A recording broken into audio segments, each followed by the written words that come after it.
Hello friends, welcome aboard the Sleepy Fairy Tale Express. I'm the Red Mermaid. This train is a dream journey to fairy tale land. Have you all got your train tickets? Subscribe and hit the like button to always be able to ride. Close your eyes, prick up your ears, and listen in a comfortable position. Today's story is The Two Kings' Children.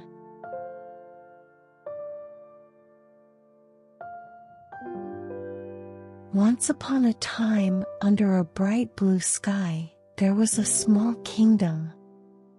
In this kingdom lived a wise and kind king. The king had many sons, but his youngest son was particularly dear to him. This youngest prince was as bright and cheerful as the shining sun. However, a shadow hung over the prince's fate. When the prince was born, the kingdom's sages looked at the stars and foretold his future, bringing great worry to the royal family. They predicted that on the prince's 16th birthday, his life would be threatened by a giant deer. As the prince's 16th birthday approached, the king could not shake the feeling of unease. To protect his beloved son, the king prepared to deploy all the kingdom's hunters and guards. As the birthday drew near, the royal household was enveloped in a heavy silence, with everyone anxious about how the day would unfold.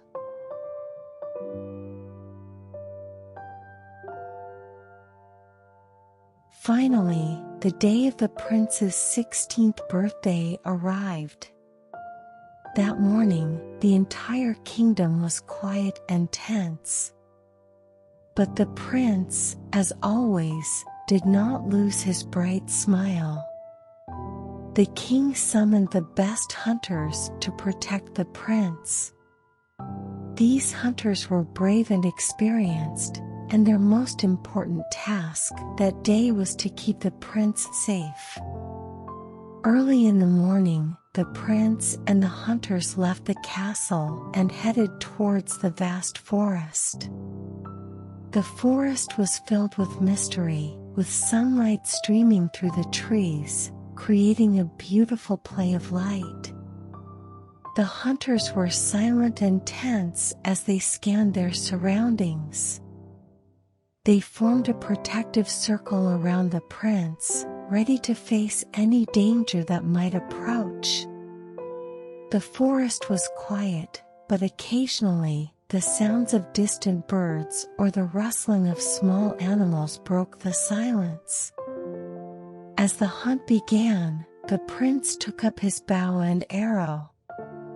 His aim was remarkably precise, and the hunters admired his skill. But knowing his fate, the prince remained especially cautious, constantly scanning his surroundings. As they ventured deeper into the forest, each step was taken with a heavy sense of responsibility and caution.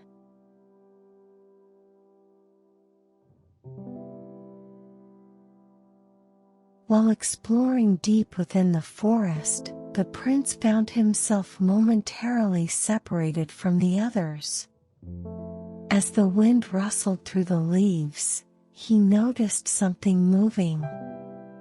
His attention was captured by a huge and majestic deer. The deer had large, gleaming antlers that sparkled in the sunlight, and it moved with the grace of a forest king. The prince carefully raised his bow and quietly nocked an arrow. His eyes shone with focus as he aimed at the deer. But just then, a gust of wind altered the arrow's path slightly, and it missed the deer.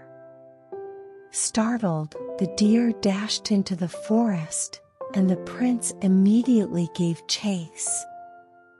The prince's heart raced with excitement and worry, As he pursued the deer, he grew further away from the other hunters, venturing into the deep, dark forest. Branches brushed against his face, and roots tugged at his ankles, but the prince did not stop chasing the deer. The deer moved astonishingly fast, and the prince relentlessly followed. Navigating through the dense forest, the prince was drawn deeper and deeper, with the deer seemingly leading him further away. His heart pounded, and he found himself in a remote part of the forest, far from the familiar paths.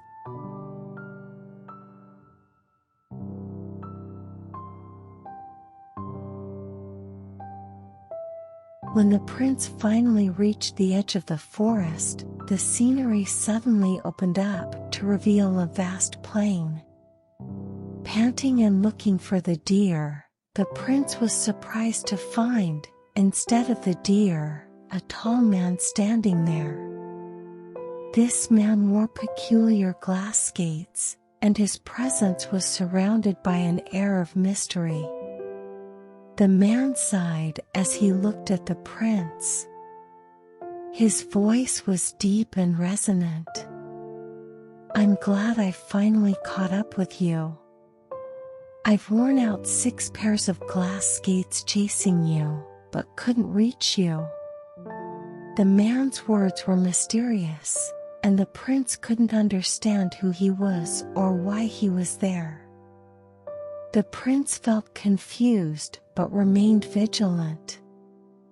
He held his bow tightly and watched the man carefully.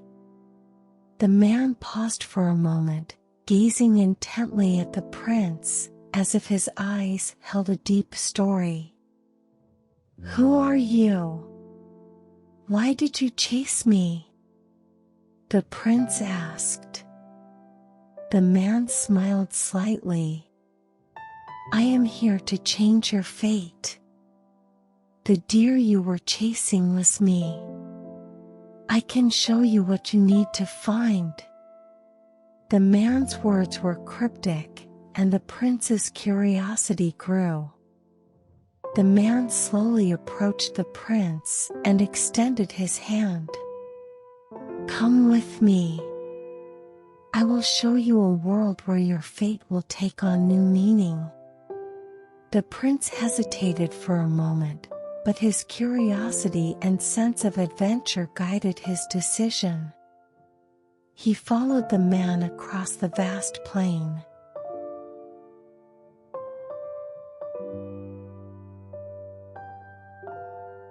The tall man and the prince walked across the vast plain for a long time.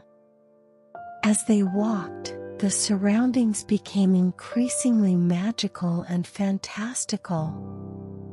Eventually, they reached a gigantic lake. The lake sparkled in the sunlight, with countless colors dancing on its surface. The man quietly stood by the lake and summoned a small boat. The boat floated on the water as if by magic, and as they boarded, it automatically began to cross the lake. The prince marveled at the sight and looked around in awe. The lake's water was so clear and transparent that he could see life underwater. Fish swam, and underwater plants swayed, creating a world of their own.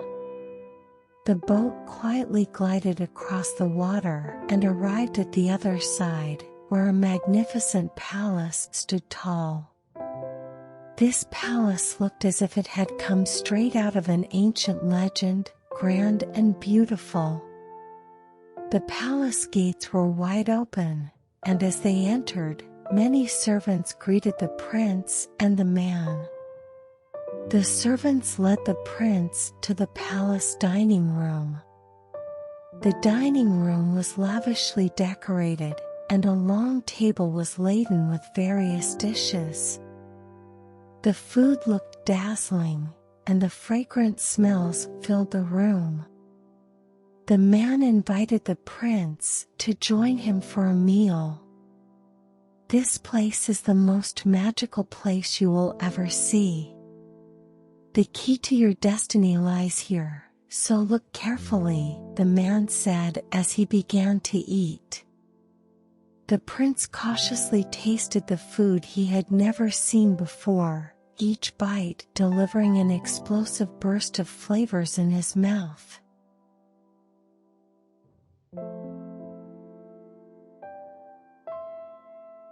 After the meal, the atmosphere became serious. The prince learned that the tall man was the king of this palace. The king, still seated at the dining table, looked at the prince seriously and began to speak. "I have 3 daughters. Tonight, you must guard my eldest daughter. From 9 p.m. until 6 a.m. the next morning, I will call you every hour on the hour. If you do not answer each time, you will die the next morning. But if you answer every time, you will have the chance to marry her." The prince, gathering his courage, accepted the king's challenge. He decided to embrace his fate and swore to protect the king's eldest daughter. That night, the prince was led to the room where the princess stayed. The room was beautifully and luxuriously decorated, and the eldest daughter sat quietly before him. She welcomed the prince warmly, and they talked for a while. The prince admired her wisdom and beauty, but his worry about the trials of the night grew.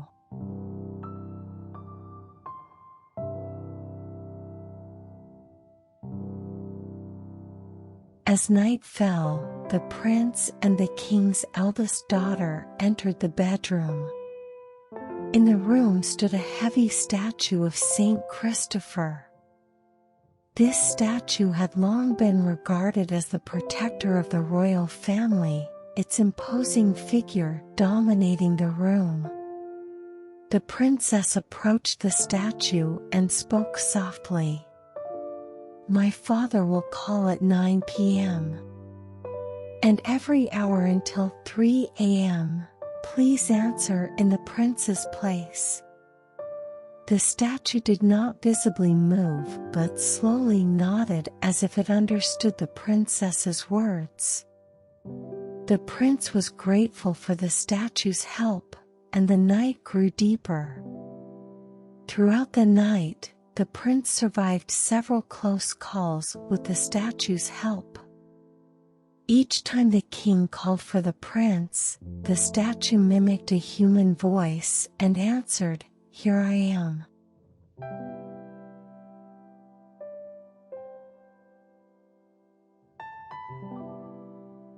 The prince lay on the soft bed, deeply asleep.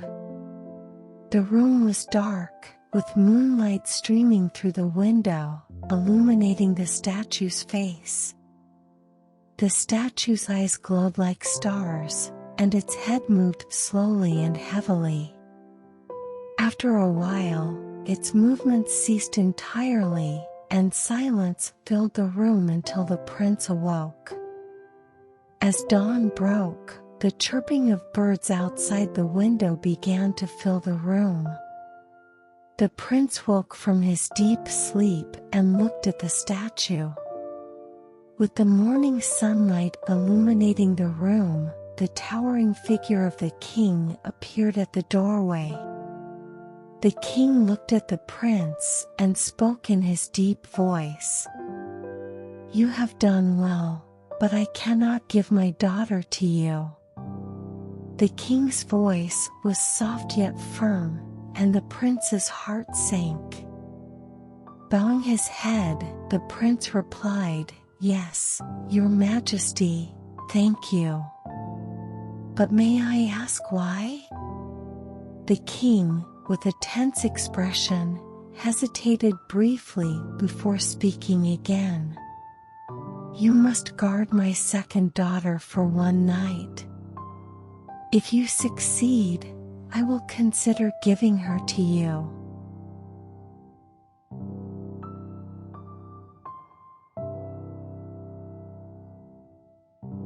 As evening descended, the king's second daughter walked through the grand courtyard of the palace, wearing a splendid silk dress. Her hair flowed long and shimmering in the moonlight, and her eyes sparkled like stars. The prince gazed at her and caught his breath, knowing his task was to protect her for one night. "Your fate will be decided tonight," the king solemnly said, giving his final instructions to the prince. "I will come here myself every hour on the hour. When I call, you must answer immediately. If you do not, your blood will flow." The prince nodded, feeling his heart race. The night wind blew coolly, and the palace torches flickered, casting their light around.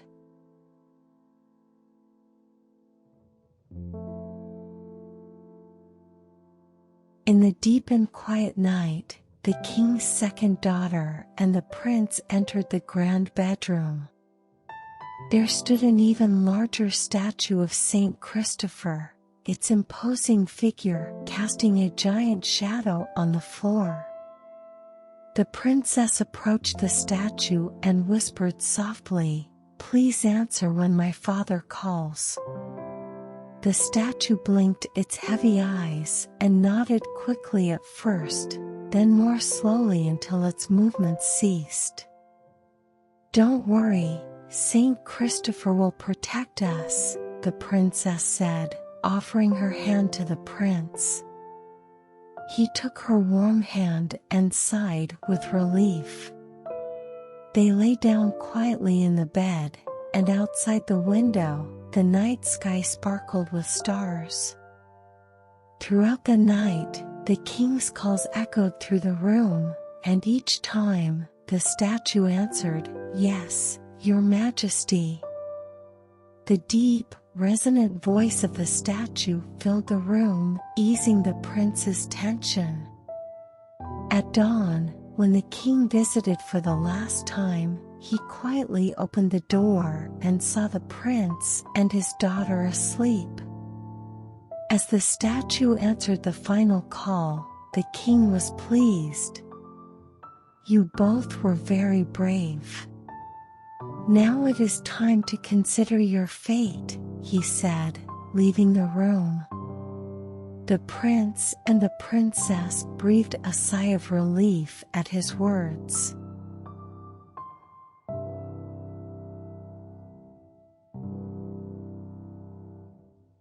At dawn, the king quietly entered his room. Without waking him, the king waited until the prince awoke.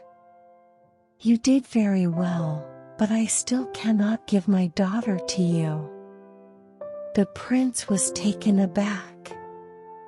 "But Your Majesty, why?" "I passed all the tests," the prince asked. The king remained silent for a moment, then finally spoke. "You must guard my youngest daughter for one night. After that, I will consider giving my eldest daughter to you. This time, I will come every hour on the hour myself. If you do not answer when I call, your blood will flow for me."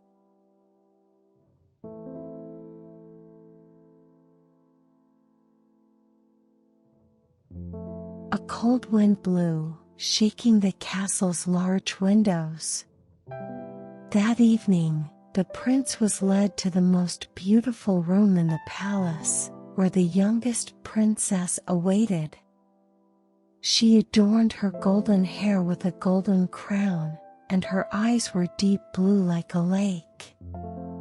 Her smile was warm, and she welcomed the prince kindly. "Tonight, you must protect me," the youngest princess said softly. "But don't worry, I will help you."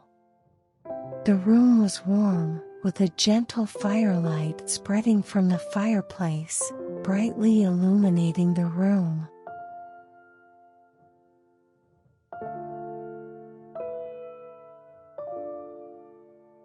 That night, the princess's large bedroom housed an even larger and taller statue of Saint Christopher than before. This giant statue stood majestically, casting a mysterious aura around. The princess approached the statue and gently asked, "Please answer when my father calls." The statue quickly nodded its massive stone head, initially fast and intense, but gradually slowing until it stopped completely. Every hour on the hour, the king's footsteps echoed, and his calls filled the room. Each time, the statue responded, "Yes, Your Majesty." The statue's deep, resonant voice filled the room, easing the prince's tension. As dawn approached and the king made his final visit, he smiled as he saw the two sleeping. The statue answered the final call accurately, and the king was greatly satisfied. "You have done well. Now it is time to consider your fate," he said, leaving the room. The prince and princess sighed in relief.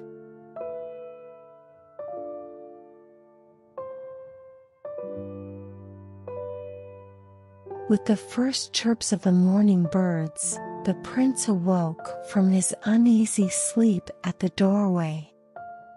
The king praised him for his courage and dedication throughout the night, but his voice hinted at a more challenging trial. "You did well, but now I cannot give my daughter to you. You must clear a large forest.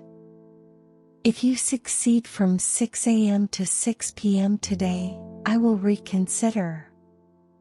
The king then handed him tools made of glass, a glass axe, a glass wedge, and a glass hammer.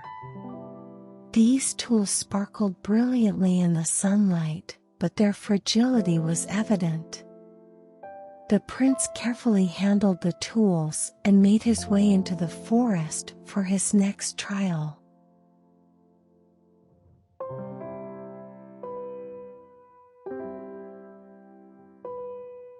As the prince entered the deep forest, sunlight filtered through the green leaves. But despite the beautiful scenery, his heart was heavy with despair. When the glass axe broke in half on the first swing, he knew something was wrong. Trying to split the wood with the glass wedge, the glass hammer shattered the wedge into sand-like fragments. The prince sank to the ground, staring at the broken tool fragments in his hands, and burst into tears. His tears formed a small puddle in the dirt, and his heart felt the weight of the impossible task. He realized his helplessness in the face of this insurmountable challenge.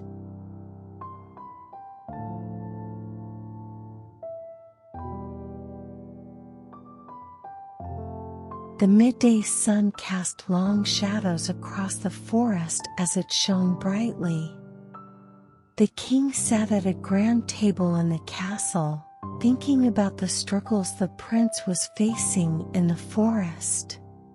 "One of you must take him something to eat," the king said to his 3 sons. The 2 eldest sons immediately showed their reluctance. "No," the 2 eldest said in unison. "We will not take it to him. The last person he guarded should do it."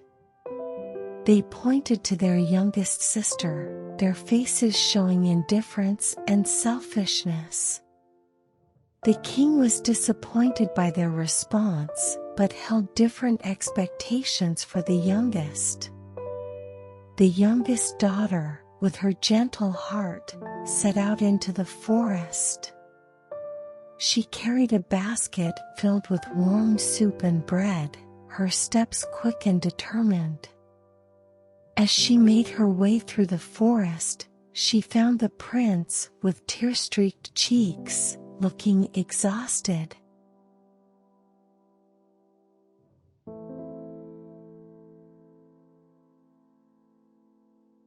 When the youngest princess finally found the prince in the forest, she saw he was in a dire state. His voice was filled with despair, and his eyes looked hopelessly dull. He shared his hardships with her, saying, "Oh, I am in such a bad state." The youngest princess felt a pang in her heart at his words, but she didn't give up on trying to encourage him. "Please have a little bit of this food. It will give you some strength," she gently urged. But the prince shook his head, refusing. "No, I am doomed to die anyway. I can't eat."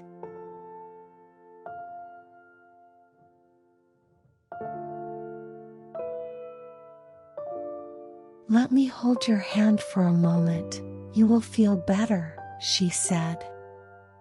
At first, the prince didn't understand what she meant, but soon he felt her hands gently massaging his shoulders and back. Her touch was like magic, and her gentle hands relieved the prince's tension and stress. In this special moment, the calm forest air and the sounds of nature around them soothed the prince's heart. His breathing slowed and deepened, gradually calming him. The youngest princess felt his anxiety and sadness easing, and hoped this healing moment would give him new strength.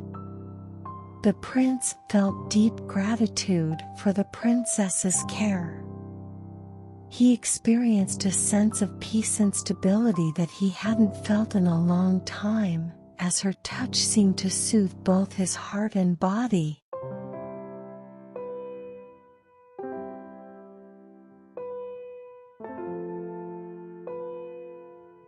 Once the youngest princess saw the prince had fallen into a peaceful sleep, she took out her white handkerchief and tied a knot in it. Holding the knotted handkerchief, she knocked firmly on the forest floor 3 times. Her voice echoed through the forest, "Earthworkers, come forth."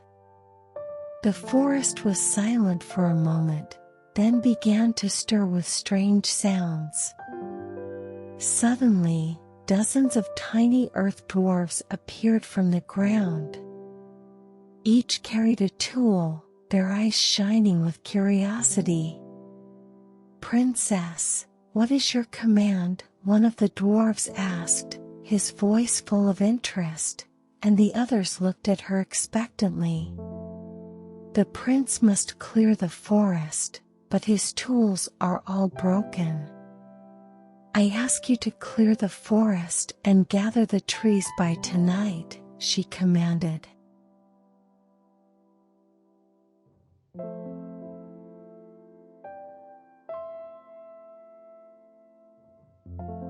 Following the princess's command, the tiny earth dwarfs enthusiastically began the task of clearing the forest. They called upon their entire tribe, each member taking on a specific role. The teamwork and efficiency of these small creatures were astounding. They swiftly felled trees, cut them into pieces, and gathered the wood. Using axes and saws, the dwarfs quickly cleared the trees as if the forest itself were alive. Their tools seemed magical, effortlessly splitting and cutting the wood. The pace of their work was remarkable, and each dwarf performed their task perfectly.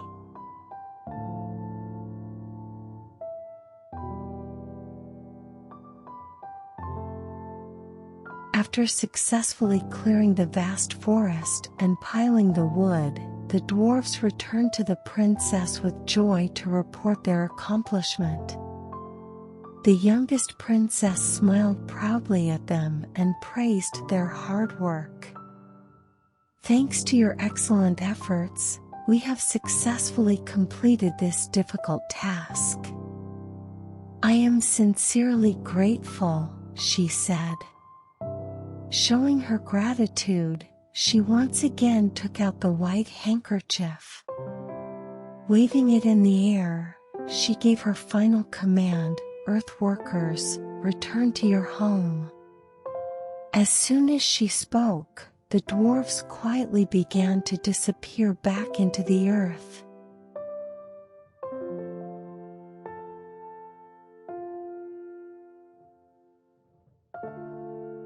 When the prince awoke from his deep sleep, a newfound sense of accomplishment and joy filled his heart.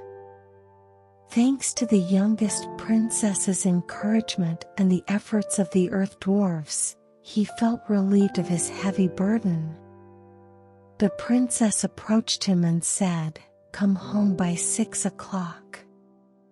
Her voice was gentle but firm, and her eyes sparkled with anticipation. The prince followed her instructions.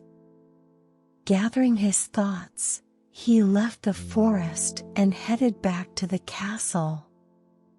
Seeing the cleared forest, the prince felt a renewed sense of confidence. He walked confidently towards the castle, ready to meet the king. Upon arrival, the king greeted him. His expression was filled with curiosity as he asked, "Did you clear the forest?" The king's voice had a hint of skepticism. "Yes," the prince replied confidently. His voice was firm, and his eyes shone with accomplishment. The king was surprised by his answer, and his joy was evident. He decided to personally inspect the forest to confirm the prince's success. When the king and the prince arrived at the forest, the king was deeply moved by the sight. The forest was neatly cleared, looking as if it had been reborn. The king patted the prince on the shoulder and praised him, "Well done, my son. You have accomplished a great feat."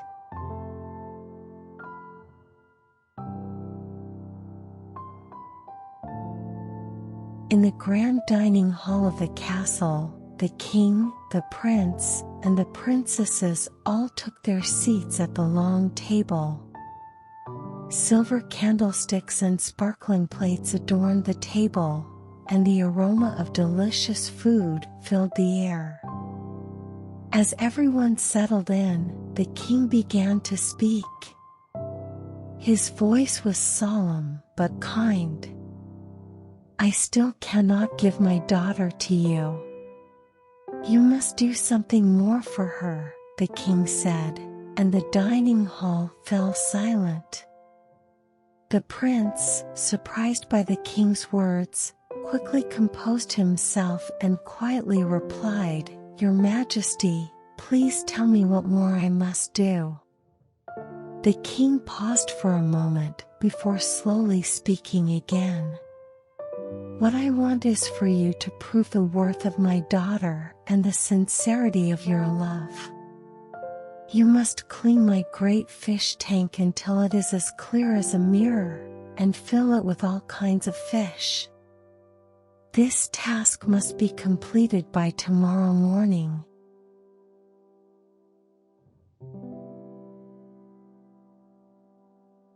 Following the king's instructions, the prince headed to the great fish tank at the first chirp of dawn. The enormous tank, neglected for a long time, was filled with mud and algae, making the water murky and the bottom invisible.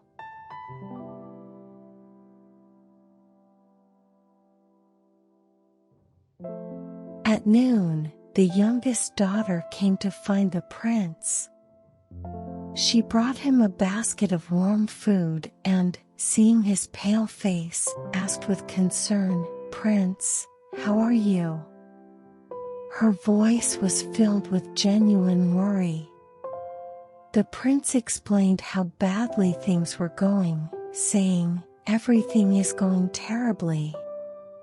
At this rate, I'm sure to lose my head."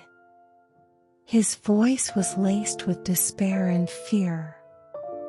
The youngest daughter felt her heart ache at his words, but did not give up on comforting him. "Prince, don't give up. We can find a solution together. Please eat this food and gain some strength. There's always a way," she said gently, offering him the food and staying by his side as a source of comfort.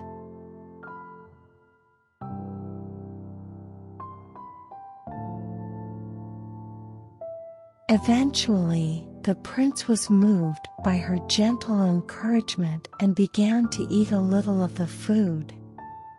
As he ate, color gradually returned to his face, and he started to regain his confidence, thanks to her support and encouragement.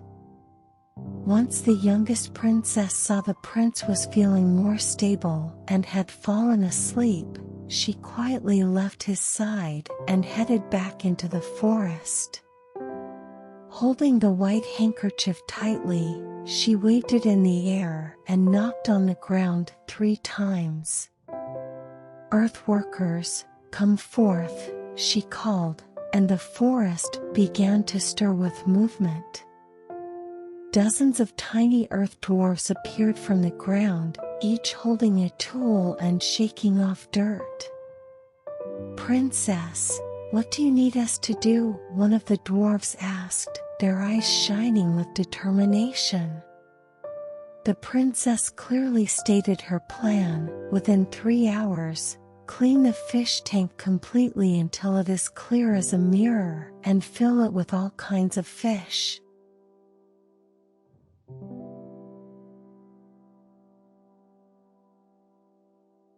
Following the princess's command, the earth dwarfs gathered more of their kind from the forest. They needed additional help, and the summoned tribes brought unique skills and tools. With great enthusiasm and teamwork, the dwarfs quickly set to work on the enormous task of cleaning the fish tank. They systematically removed mud and algae, replacing the water. The dwarfs submerged themselves deep in the water, removing impurities and polishing the glass until it shone. After 2 hours, the fish tank was transformed. The water was crystal clear, revealing the tank's bottom, and the clean glass reflected the sunlight brilliantly. Fish swam freely in the newly pristine environment, their vibrant colors brightening the tank.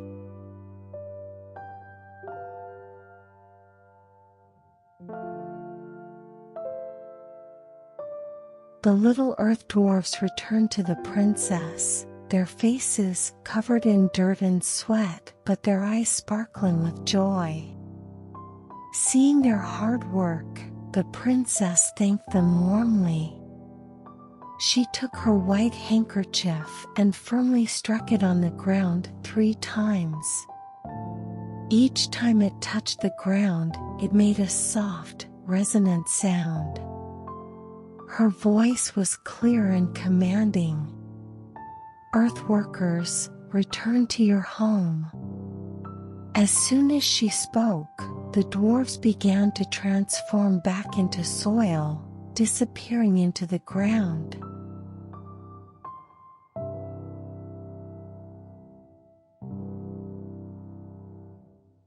That morning, the prince awoke to an astonishing sight.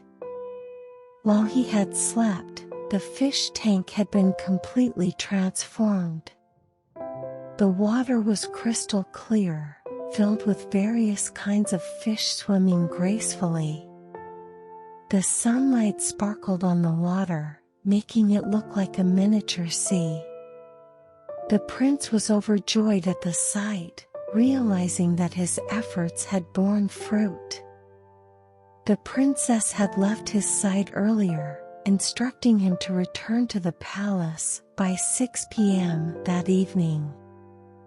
Following her advice, the prince headed back home at the appointed time. Upon reaching the palace, the king was there waiting for him. The king asked him directly, "Is the fish tank ready?" The prince proudly replied, "Yes, everything is prepared." His voice was filled with confidence, and a satisfied smile crossed the king's face.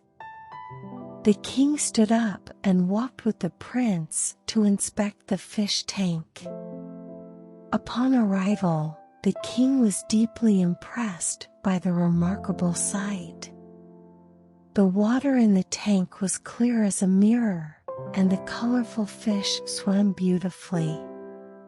The king praised the prince's efforts generously, acknowledging his hard work.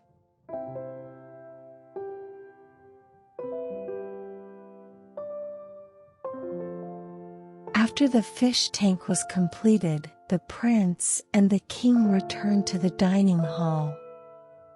A dinner was prepared, and they sat down in a quiet atmosphere filled with tension. The food was plentiful, but the prince's mind was filled with anticipation and anxiety about what would happen next.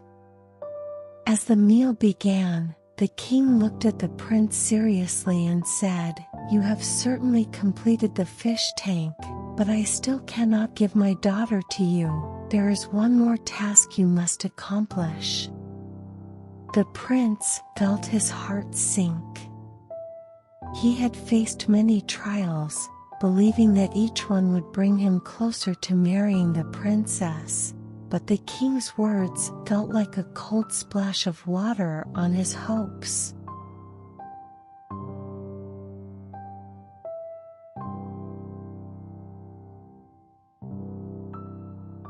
When the prince asked about the new task, the king explained it with a serious expression. "You must conquer a great mountain. It is covered in thorny bushes, and you must clear them all.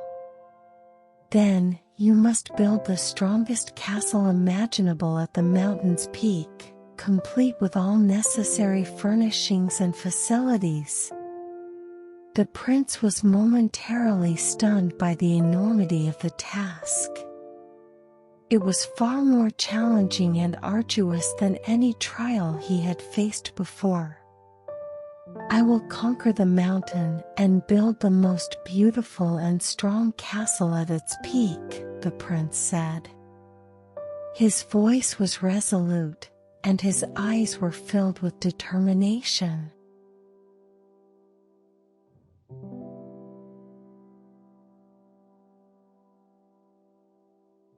At dawn, the king handed the prince special tools made of beautiful glass, a glass axe and a glass drill. The king instructed him to clear all the thorny bushes and complete the castle by 6 o'clock the next morning. The prince felt a glimmer of hope as he accepted the tools and prepared to complete his task.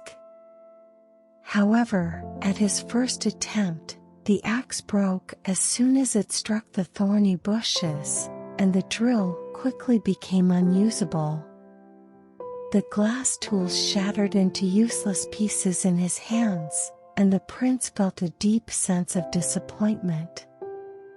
He sat down, overwhelmed by despair, unsure of what to do next.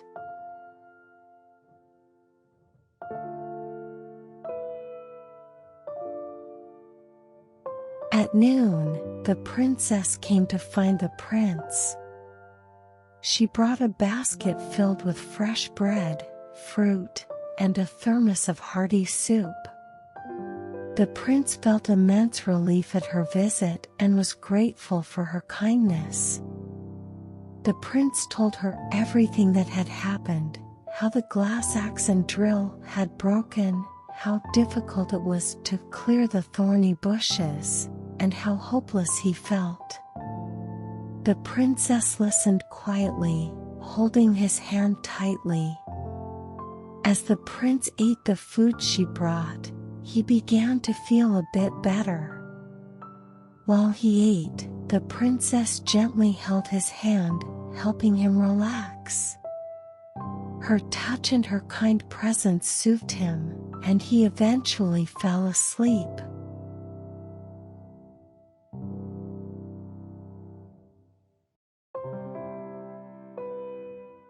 Determined to help, the princess stood up with a resolute expression after the prince had fallen asleep. She decided to use her special abilities once again. Waving her handkerchief vigorously, she struck the ground 3 times and called out, "Earthworkers, come forth." Her command echoed deep into the earth, and soon, countless earth dwarfs appeared from the ground. They saluted the princess and awaited her instructions. The princess clearly and precisely explained what needed to be done. In 3 hours, clear all the thorny bushes and build the strongest castle at the mountain's peak, complete with all necessary furnishings. The earth dwarfs nodded and immediately set to work. They moved swiftly, cutting through the thorny bushes with their powerful tools. Their small hands and mighty tools made quick work of the bushes, creating paths and digging out the earth. Simultaneously, other dwarfs began constructing the castle at the mountain's peak.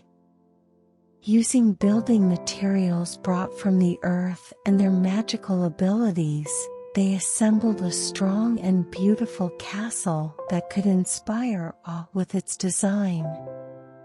The structure was meticulously crafted, and the interior was filled with luxurious furnishings.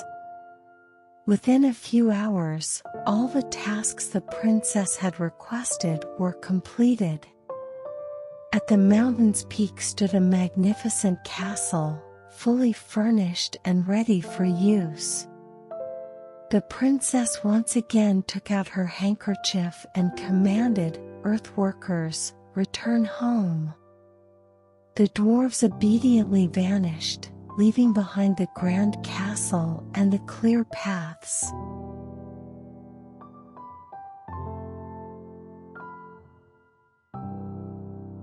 When the prince awoke from his deep sleep, he was amazed by the sight before him. The grand castle at the mountain's peak and the cleared paths looked like a scene from a dream. All the thorny bushes had disappeared, replaced by the sturdy and beautiful castle. The towers reached skyward, and the castle walls were solid and secure. The interior was perfectly furnished and beautifully decorated. The prince realized that all this had been accomplished not by his efforts alone, but with the help of the princess and the earthworkers. He was deeply moved by the miraculous transformation that had occurred while he slept. He felt as free and happy as a bird soaring through the sky.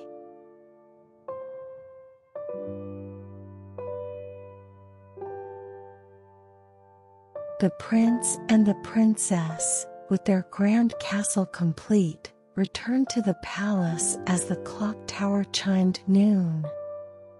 The king welcomed them. "Is the castle ready?" the king asked. The prince confidently replied, "Yes, everything is ready." The king's eyes were filled with a mix of surprise and joy.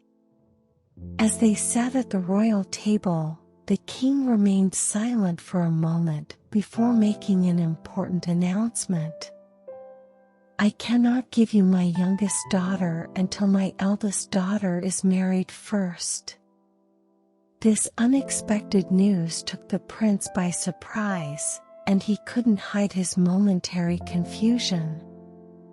However, the king's voice was firm, and his decision seemed final. The prince pondered how to respond. He had passed all the tests and hoped to marry the princess, but the king's new requirement demanded more patience.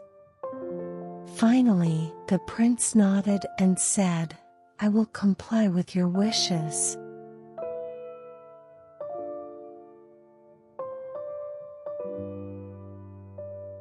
The king's decision placed the prince and the princess in a difficult position.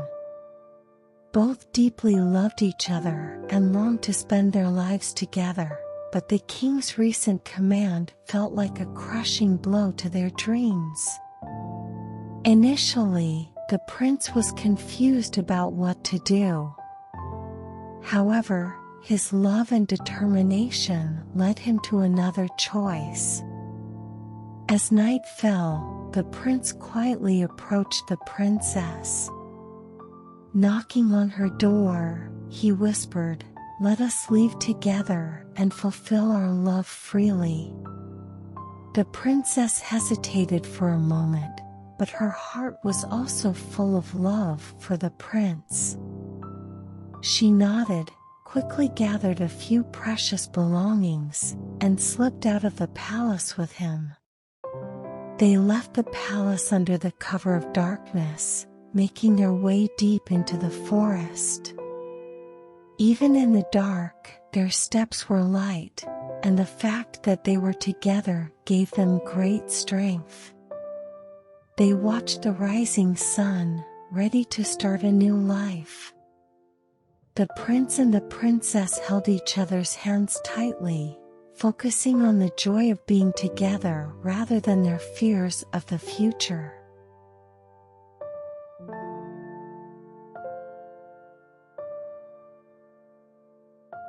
As the prince and the princess fled through the fresh morning air, the princess looked back.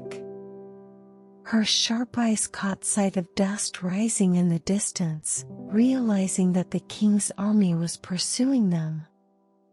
Gripping the prince's hand tightly, she spoke in a worried voice. "Oh, what should we do? My father is chasing us. He will take us back." The prince was momentarily taken aback, but the princess was already forming a plan.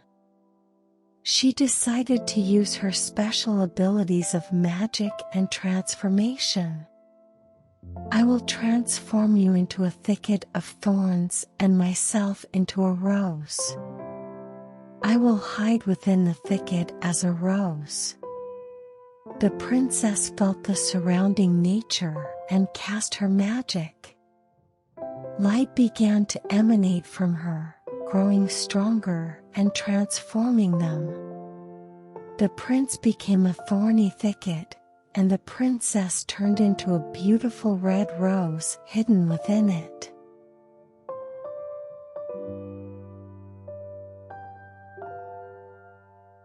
When the king arrived at the place where the prince and princess were hiding, he was met with a magical sight. There, a dense thicket of thorns stood with a beautiful rose shining more brightly than any other flower. The king, unaware that the rose was his daughter, reached out to pluck it.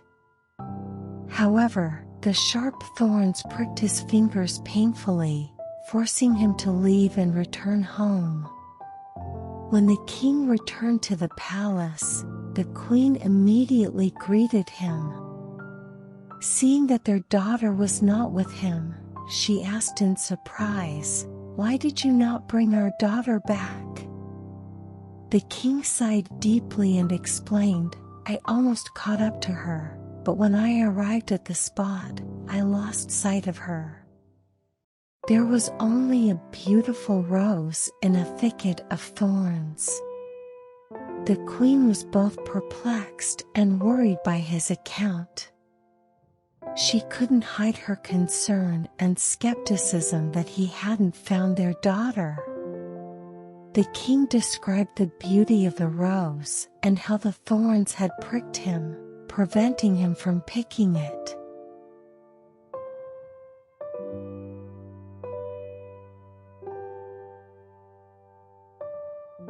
The queen offered the king some advice. If you had picked the rose, the thicket would have come along with it. Her words inspired a new resolve in the king. He decided to return to the place and bring back the rose, believing it would lead him to his daughter. However, when the king returned, he realized it was too late. The prince and the princess had already moved far beyond the plain, and the king decided to pursue them. The king prepared the fastest horse from the palace and set off in the direction he believed they had gone. He crossed plains and forests, determined to find his daughter and the prince, his heart filled with anxiety and worry.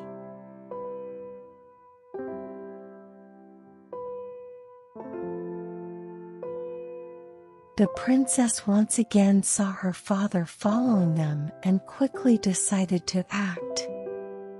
To ensure their safety and evade capture, she used her transformation magic once more. What should we do now? I will turn you into a church and myself into a priest. I will stand at the pulpit and preach, she said. The prince agreed to her plan, trusting in her abilities. The princess cast her magic, transforming their appearances and surroundings. The prince became a sturdy church building where they stood, and the princess turned into a priest at the pulpit. She began to preach, her voice deep and resonant, sounding like a seasoned preacher. When the king arrived at the location, he was surprised to find a church with a priest preaching from the pulpit. He was bewildered by the sight, having expected to find his daughter and the prince. Instead, he saw a peaceful church and decided to listen to the priest's sermon. The sermon was about love, forgiveness, and understanding. Listening to the sermon, the king felt a sense of calm and realized he might have been too hasty in his judgment and actions. After the sermon, the king returned home with a heavy heart.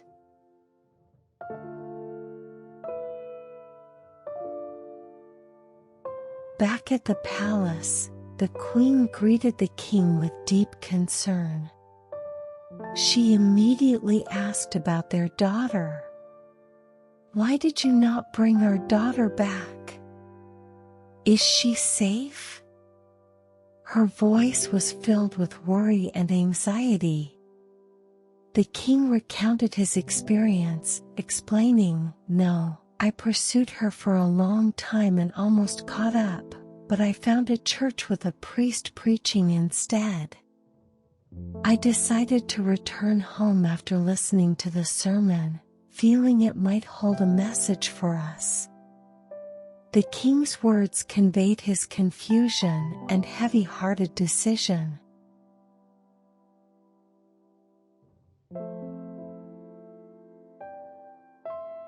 The queen was dissatisfied with the king's decision.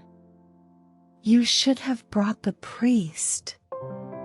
The church would have followed," she criticized. "Sending you was useless. I will go myself." With firm resolve, she declared that she would personally find their daughter and the prince. She quickly prepared and left the palace. The queen walked swiftly, following the path she believed her daughter and the prince had taken. She was determined to bring her beloved daughter back, focused on her goal. As she walked, she spotted the two figures in the distance. The princess turned and saw her mother approaching. "We are doomed now, my mother is coming for us.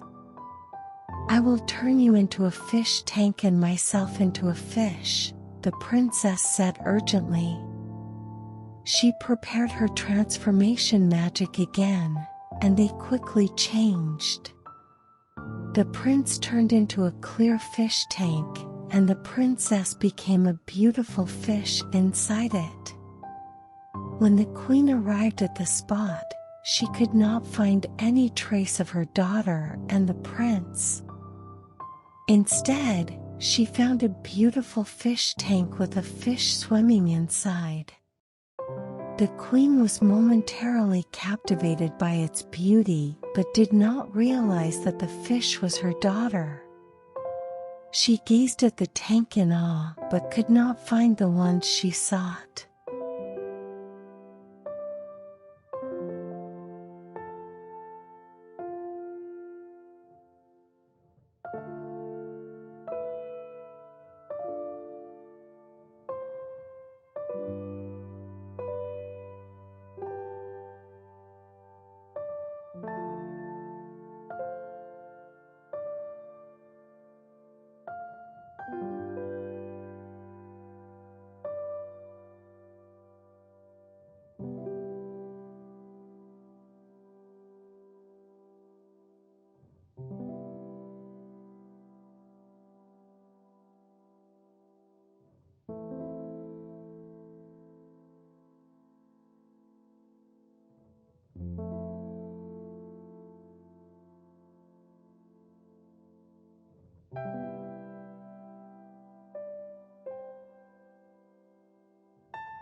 you.